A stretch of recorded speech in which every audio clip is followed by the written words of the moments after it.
I should have known better than to attend Victoria's wedding. My older sister had made it clear over the past 5 years that my presence was more of an obligation than a celebration. But Mom had insisted, using that particular tone that meant refusal would result in 3 months of passive-aggressive phone calls. The Riverside Grand Hotel was Victoria's choice. A sprawling venue with crystal chandeliers and marble floors that screamed expensive taste. She'd married Marcus Caldwell, a senior partner at his father's investment firm, the kind of man who wore his privilege like a second skin. I arrived wearing a simple navy dress I'd grabbed between board meetings. Nothing flashy. Nothing that would draw attention. "You actually came," Victoria said when I found her in the bridal suite, her tone hovering between surprise and disappointment. Her wedding dress probably cost more than most people's cars. All silk and intricate beading that caught the light. "Wouldn't miss it," I replied. She studied me with that critical gaze I'd grown accustomed to. "That's what you're wearing? It's a nice dress." "It's plain." She adjusted her veil in the mirror. "I suppose it matches your lifestyle. How's the little internet thing going?" "It's going well." The sound conveyed everything: doubt, dismissal, disinterest. "Mom mentioned you're still doing that startup thing." 5 years now. 6 actually. 6 years. She shook her head. "Don't you think it's time to get a real job? Marcus knows people. He could probably get you an entry-level position somewhere respectable." I kept my expression neutral. "I appreciate the thought, but I'm happy where I am." "Happy?" She laughed. "Sophie, you're 28 years old. You should have a career by now, not a hobby that loses money." My company, Nextstream Technologies, had just closed our Series D funding at a $4.2 billion valuation 3 months ago. Last week we'd finalized our IPO paperwork. The public announcement was scheduled for today, specifically 6 p.m. Eastern Standard Time. The timing was unfortunate, but I'd tried to move it. The SEC doesn't reschedule for wedding conflicts. "I'm doing fine, Victoria." "That's what you always say." She turned back to her reflection. "Just try not to embarrass me today, okay? Marcus's family is very well connected. His father knows senators. Real successful people." The ceremony itself was beautiful. Victoria had always had excellent taste in aesthetics, if not in empathy. I sat in the 3rd row, sandwiched between distant cousins who didn't bother making conversation. Mom found me during cocktail hour. She looked elegant in a champagne-colored gown, her hair styled in perfect waves. "Sophie, darling, you could have tried harder with your appearance." "Hello, Mom. I'm serious. This is an important event. The Caldwells are very prominent." She glanced around, lowering her voice. "Marcus's mother asked what you do for work." I didn't know what to tell her. "You could have told her the truth. That you work at some internet startup?" Mom's eyebrows rose. "She'd think we raced a failure." "I told her you were between opportunities. I'm the founder and CEO of a company no one's heard of." She patted my arm. "It's fine, dear. Not everyone can be successful like Victoria. She's marrying into one of the most respected families in the state. That's real achievement."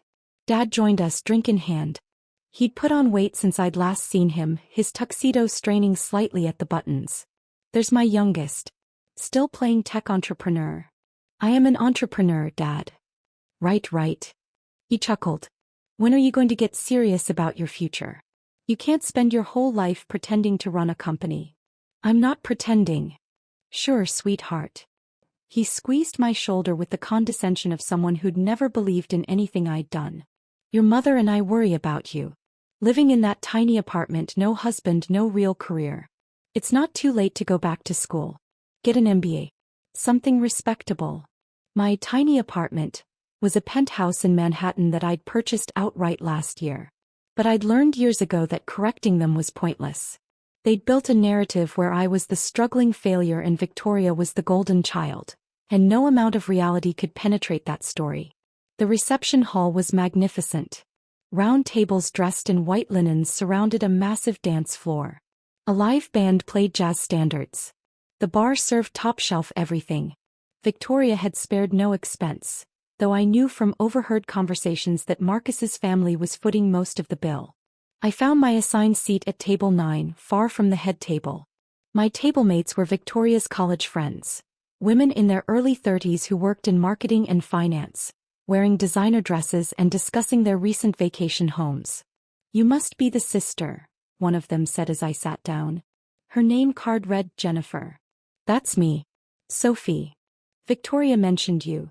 The way she said it made clear exactly what Victoria had mentioned. "What do you do?" "I run a technology company." "Oh, how interesting." Her smile was plastic. "What kind of technology?" "We develop AI-powered content distribution platforms. We work with major streaming services to optimize." "That sounds complicated." She'd already lost interest, turning to her neighbor. "Did you see Victoria's ring? 5 carats. Marcus had it custom designed." The dinner service began. Filet mignon and Chilean sea bass. Speeches from the best man and maid of honor. Victoria and Marcus's first dance. Everything was perfect, orchestrated, expensive. I was picking at my dessert when Victoria approached my table, Marcus in tow. She looked radiant, flushed with champagne and attention. "Everyone, this is my little sister Sophie." Her tone was bright, performative. "Sophie works at a startup. She's very dedicated to her little internet project." The table offered polite smiles. Marcus extended his hand. "Nice to finally meet you. Victoria's told me about your ventures." "Has she?" "The tech space is very competitive," he continued, his handshake firm and brief. "My firm looks at investment opportunities in that sector occasionally. Most startups fail within the first few years. The ones that survive usually get acquired for pennies on the dollar." "Some do better than that," I said. Sure. The unicorns. But those are exceptions." He draped his arm around Victoria's waist. "The realistic path is to build something modest, sell it to a bigger company and move into a stable corporate role. That's the smart play." Victoria beamed up at him. "Marcus knows everything about business. His father's fund has over $2 billion in assets." "Impressive," I said. "What's your company valued at?" Marcus asked with the casual cruelty of someone who assumed he already knew the answer.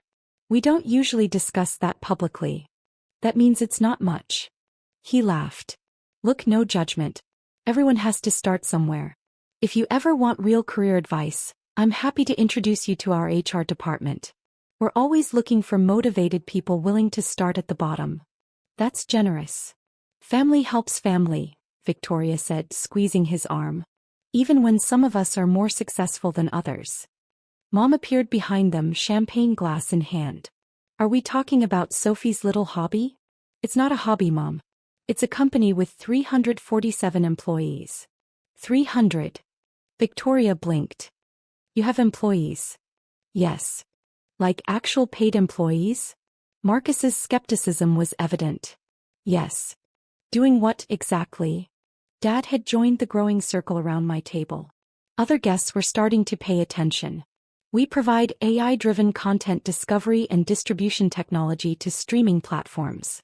Our algorithms analyze viewing patterns to optimize content recommendations and—" "Sounds like a complicated way to say you help people find TV shows," Marcus interrupted. "That's not exactly revolutionary. Netflix already does that." "We work with Netflix. And Hulu. And Amazon Prime. And Disney+. We power the recommendation engines for 17 of the top 20 streaming services globally."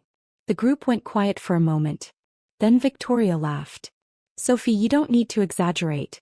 We're family. You can be honest." "I'm not exaggerating."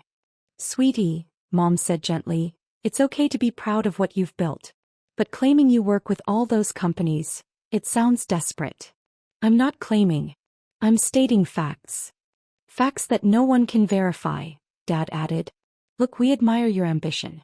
But tonight is about Victoria and Marcus. Let's not make up stories to compete with their success." My phone buzzed in my clutch. A text from my CFO. "News goes live in 10 minutes. PR team standing by. You seeing this coverage?" I glanced at my watch. 5:50 p.m. "I'm not making up anything," I said quietly. "Of course not," Victoria said with exaggerated sympathy. "You believe in your little project. That's sweet. But Marcus and I are building a real future. His father's already talking about bringing him into the senior partnership. We're looking at houses in Greenwich. That's real success." Jennifer from my table chimed in. Victoria, didn't you mention your sister was struggling financially? Maybe she needs. I'm not struggling. There's no shame in needing help, Mom said. Your father and I have discussed it. We could loan you some money. Help you get back on your feet. You could take some classes, update your resume. I don't need money. Everyone needs money, sweetie. Especially when you're 28 with no real job and no prospects. Marcus checked his phone. Speaking of prospects, the market closed strong today. Tech sector was up. Even the struggling startups got a bump. He smirked at me. Maybe your little company gained a few dollars in imaginary value. Maybe, I said. Victoria's maid of honor rushed over, phone in hand. You guys have to see this. There's breaking news about some tech billionaire. She stopped, staring at her screen. Wait, she looks like. The reception hall had multiple TV screens mounted on the walls, usually showing a slideshow of Victoria and Marcus's photos. But someone at the bar had switched one to a cable news channel. The screen showed the CNBC logo. Breaking news banner. And my face. Not a candid photo. Not a blurry picture. My official press photo, the one we'd spent 3 hours shooting last month with Annie Leibovitz for the Forbes cover. Nextstream Technologies going public today with a stunning valuation of $8.7 billion, the anchor was saying. 28-year-old CEO Sophie Chen becomes the youngest female tech billionaire in history. The room began to quiet, people noticing the screens. That's. Jennifer pointed. That's you. Holds a 47% stake in the company, making her personal net worth approximately $4.1 billion. Victoria's champagne glass slipped from her hand, shattering on the marble floor. The sound echoed through the increasingly silent reception hall. Marcus stared at the screen, then at me, then back at the screen. That can't be. Revolutionized content distribution across major streaming platforms. Netflix, Amazon, Disney, Hulu. All confirmed as major clients using Nextstream's proprietary AI technology. Mom's face had gone pale. Sophie. The screen cut to footage of the NASDAQ opening bell. Me standing with my executive team, smiling as we rang the bell this morning before I'd rushed to catch a flight for the wedding. Trading opened at $43 per share and immediately jumped to $67, the anchor continued. This is the largest tech IPO of the year and one of the biggest in history. Sophie Chen, who founded the company 6 years ago fresh out of MIT, has been called the most influential figure in streaming technology. Dad's phone buzzed. Then Mom's. Then Marcus's. Then everyone's. The slideshow on the other screens had switched to news coverage.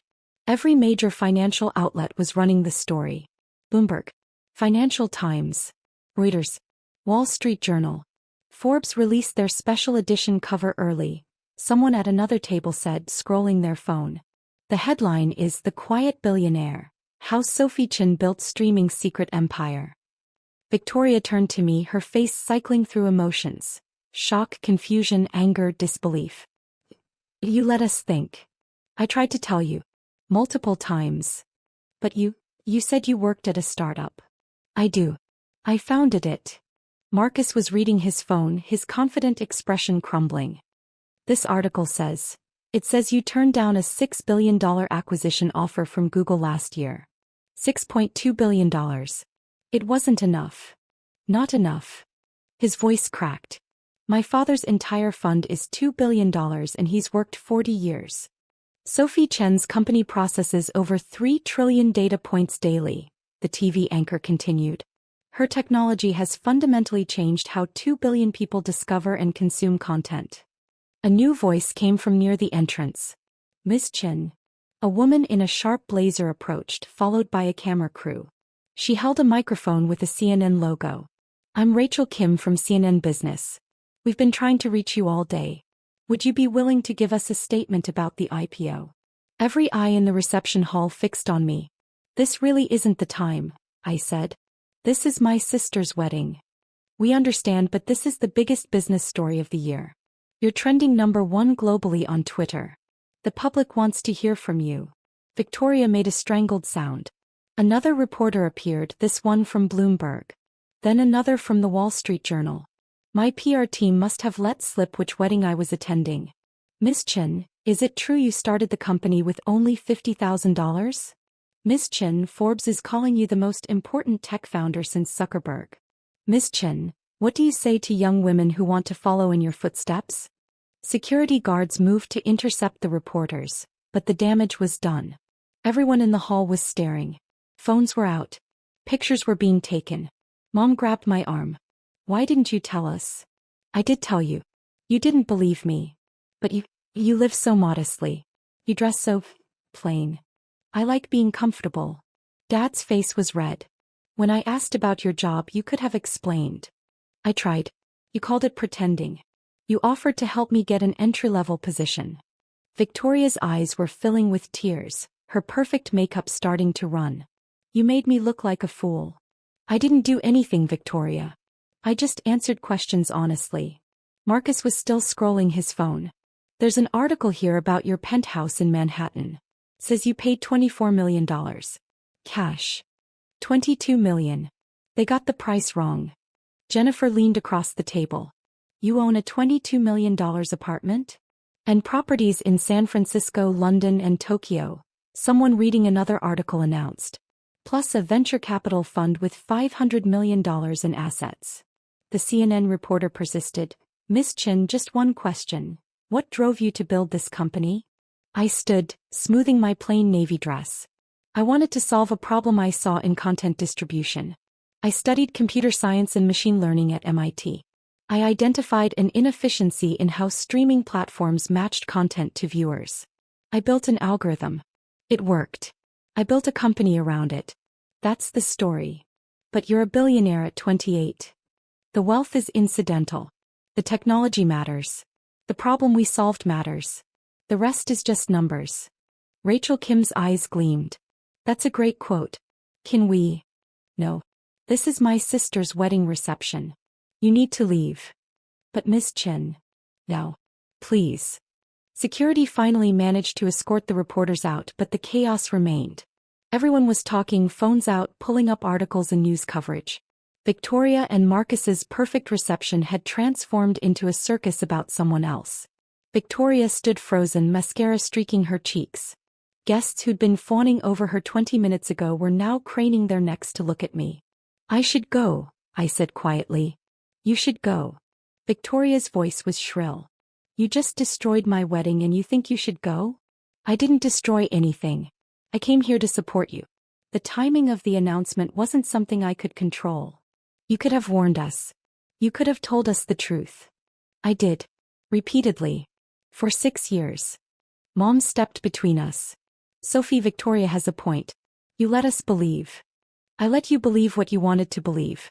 I told you I ran a successful company. You decided that meant I was failing. I told you I was happy with my career. You decided I needed rescuing.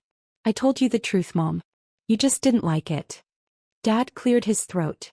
Well, this is quite a surprise. Is it? I looked at him. Is it really surprising that I built something? That I'm good at what I do? Or is it just surprising that you finally have to acknowledge it? That's not fair. What's not fair is spending 6 years having my family treat me like a charity case while I was building one of the most valuable companies in tech. What's not fair is coming to my sister's wedding and being introduced as the family failure while my face is literally on the cover of Forbes. Marcus's phone rang. He glanced at it, his face going even paler. It's my father. You should answer, I said. He stepped away and I could hear fragments of the conversation. Didn't know. Her sister, yes. I called her startup modest. Oh God. Victoria's maid of honor appeared with tissues, trying to salvage the makeup situation. Guests were still clustered around their phones, the reception's careful choreography completely derailed. The Wall Street Journal article says you're being compared to Steve Jobs, Jennifer said, her earlier dismissiveness replaced with eager attention. It says your technology is as revolutionary as the iPhone. That's hyperbolic. It says Netflix's stock jumped 12% when they announced the depth of their partnership with Nextstream. The market overreacts. Mom touched my arm gently. Sophie, I don't understand. If you're so successful, why do you live so simply? Why don't you dress better? Why don't you talk about it? Because the work matters, not the performance. I don't need designer clothes to write better code. I don't need people to know my net worth to solve technical problems. I built something meaningful. That's enough. But we thought. You thought I was struggling because I didn't perform wealth the way Victoria does. Because I didn't brag. Because I focused on work instead of appearances. I picked up my clutch. I need to go. My team needs me for interviews. Sophie, wait. Dad reached for me. What? He struggled for words. We're proud of you? Are you? Or are you just impressed by the dollar amount? That's not. It is. If the IPO had been $100 million instead of $8 billion, you'd still be calling it a hobby. If I'd sold for $50 million and retired, you'd say I quit. The only thing that's changed is the number is big enough that you can't ignore it anymore. Victoria finally spoke, her voice small. I didn't know. I know. You could have made me understand. I tried, Victoria. For 6 years. You weren't interested in understanding. You were interested in winning. In being the successful sister. In having the better life. I gestured around the elaborate reception. You got your perfect wedding. You got your rich husband. You got everything you wanted. The only thing that's changed is you found out I wasn't the failure you needed me to be to make your success feel complete. That's not true. Isn't it? She didn't answer. Marcus returned, his face ashen. My father wants to. He'd like to discuss potential investment opportunities with Nextstream. He said our firm could. We're not seeking investment. We just went public. Right. Of course. I just meant, he'd like to meet you. Professionally. I'm sure he would. Mom dabbed at her eyes. Sophie, please don't leave angry. I'm not angry, Mom. I'm tired. I'm tired of being underestimated by the people who are supposed to know me best. I'm tired of being treated like a project that needs fixing. I adjusted my clutch. But mostly I'm just tired because I've been up since 4 a.m. for the IPO, flew 6 hours to be here, and still have a board meeting at 9 a.m. tomorrow. You flew here directly from the stock exchange? Dad asked. Of course. Victoria invited me to her wedding. I wasn't going to miss it. Even though you what? Treated me like a failure? Is that? Even though. Because that's what family does.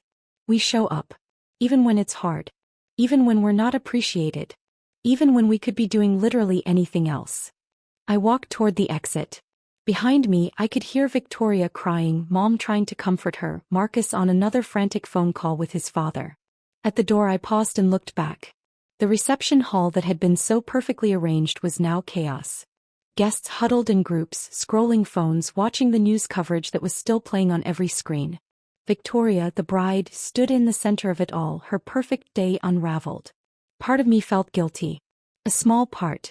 But the larger part, the part that had spent 6 years being dismissed, doubted, and patronized, felt something else entirely.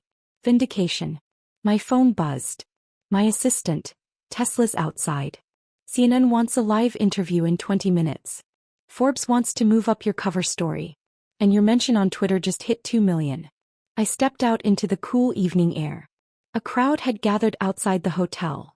Reporters, photographers, people who'd seen the news and wanted a glimpse of the suddenly famous billionaire. Miss Chin. One photo. Miss Chin. How does it feel? Miss Chin. What's next for Nextstream? A black Tesla was waiting at the curb, my driver holding the door open. I slid into the back seat and the chaos outside muted to a dull roar. My phone rang. Victoria. I let it go to voicemail. Then Mom. Then Dad. Then Marcus. All to voicemail. Finally, a text from Victoria. I'm sorry. Please. Can we talk? I stared at it for a long moment. Then I typed, not tonight. Tonight is your wedding. Enjoy it. She didn't respond. The car pulled away from the hotel. Through the tinted windows I could see the reporters still clustered at the entrance. Inside, my family was presumably trying to salvage the reception. Tomorrow Victoria's wedding would be remembered not for her designer dress or the 5-carat ring or the perfect venue, but as the wedding where her failure sister was revealed as a billionaire. That wasn't what I'd wanted. But it was what they'd earned. My phone rang again. Rachel Kim from CNN. This time I answered. Miss Chin? Thank you for taking my call. I know tonight was complicated. But the world wants to hear your story. The real story. Not the assumptions. Not the speculation. Your story. What do you want to know? Everything. Let's start at the beginning. 6 years ago, fresh out of MIT, what made you think you could change the world? I smiled, watching the Manhattan skyline come into view through the window. I didn't think I could change the world, I said. I just thought I could solve one problem better than anyone else. Everything after that was just math. The interview lasted 90 minutes. By the time it aired the next morning, my story was everywhere. Not just the business networks but mainstream news, morning shows, social media. The narrative had crystallized. The underestimated sister who'd quietly built an empire while her family dismissed her dreams. My phone filled with messages. Interview requests. Partnership proposals. Speaking invitations. And, eventually, more messages from family. Victoria, everyone's talking about you, not my wedding. I hope you're happy. I didn't respond. Mom, please call. We need to talk about this properly. I didn't respond. Dad, your mother is very upset. This isn't how family treats each other. To that one I responded, you're absolutely right. He didn't seem to catch the irony. 3 days later, Forbes hit newsstands with my face on the cover. The headline, The Invisible Billionaire, How Sophie Chen Built Tech's Secret Empire While Her Family Thought She Was Broke. The article was fair, thorough, and devastating. It included the quote from Marcus about startups failing, Victoria's comment about my little internet hobby, and my parents' offer to loan me money while I was literally preparing for a multi-billion-dollar IPO. Mom called 17 times that day. I answered on the 18th. Sophie, please. You're making us look like monsters. I'm not making you look like anything, Mom. I just told the truth. But the way they wrote it is accurate. People are saying terrible things. Your father's colleagues are asking questions. Victoria's friends are posting on social media. Marcus's father is. He's very upset. I imagine he is. This isn't fair to your sister. It was her wedding. Her special day. It was. And she spent it introducing me as the family failure while I was on the Forbes billionaire list. How is that fair, Mom? Silence. We didn't know, she finally said. You didn't want to know. There's a difference. What do you want from us, Sophie? An apology? Fine. I'm sorry. We're all sorry. Will that fix this? I don't want an apology, Mom. I want you to understand why this happened. I want you to see that for 6 years, you chose to believe I was failing rather than accept I might be succeeding.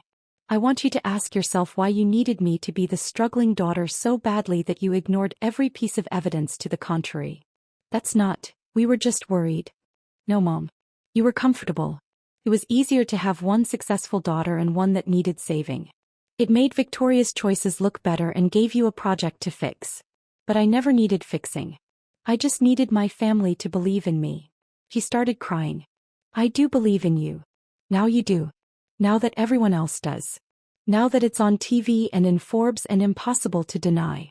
But when it was just me telling you about my company, showing you my work, trying to share my success, you didn't believe me then. And that's the difference, Mom. That's the part that hurts. I hung up. The story took on a life of its own. Think pieces about family dynamics and success. Articles about women in tech and the double standards they face. Discussions about how we define achievement and who we choose to believe. Victoria deleted her social media accounts. Marcus's father's firm issued a statement about supporting emerging tech leaders that everyone recognized as damage control. My parents stopped calling. But the world kept spinning.